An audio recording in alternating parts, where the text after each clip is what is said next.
அரசினர் தீர்மானம். மாண்புமிகு முதலமைச்சர் அவர்கள்.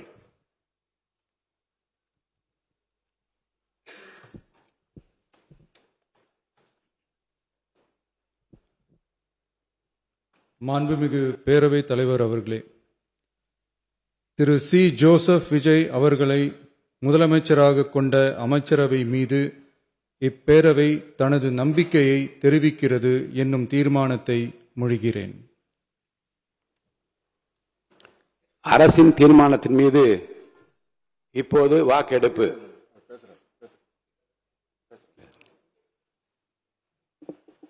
மாண்புமிகு பேரவைத் தலைவர் அவர்களே, மாண்புமிகு தமிழ்நாடு முதலமைச்சர் அவர்களே, அன்பிற்கினிய சட்டமன்ற உறுப்பினர்களே, இன்று இந்த அவையில் நடைபெறும் நம்பிக்கை கோரும் தீர்மானம் சாதாரண அரசியல் நிகழ்வு அல்ல. தமிழக மக்கள் வழங்கிய ஜனநாயக ஆணையை மதித்து அந்த தீர்ப்பை நிலைநிறுத்த வேண்டிய வரலாற்று பொறுப்பு நமக்கெல்லாம் உள்ள தருணம் இது.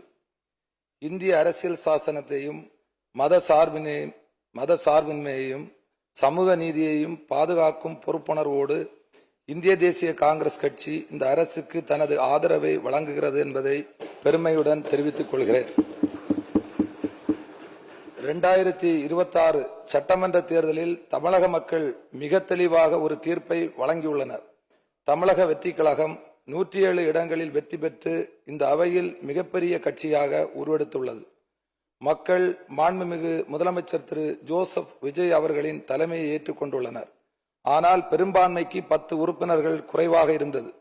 அந்த நேரத்தில் ஒரு கேள்வி எழுந்தது. மக்கள் வழங்கிய ஆணை மதிக்கப்பட வேண்டுமா, அல்லது பின்னாலிருந்து சில சக்திகள், அரசியல் சக்திகள் மூலம் தமிழகத்தின் முடிவை மாற்ற முயற்சிக்க வேண்டுமா?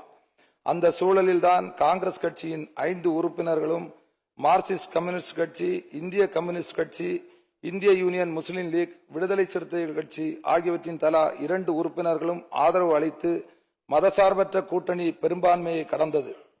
பிளே ஸ்டோர் மற்றும் ஆப் ஸ்டோரில் இருந்து பாலிமர் செயலியை QR கோடு மூலம் பதிவிறக்கம் செய்யுங்கள். செய்திகளை உடனுக்குடன் பெறுங்கள்.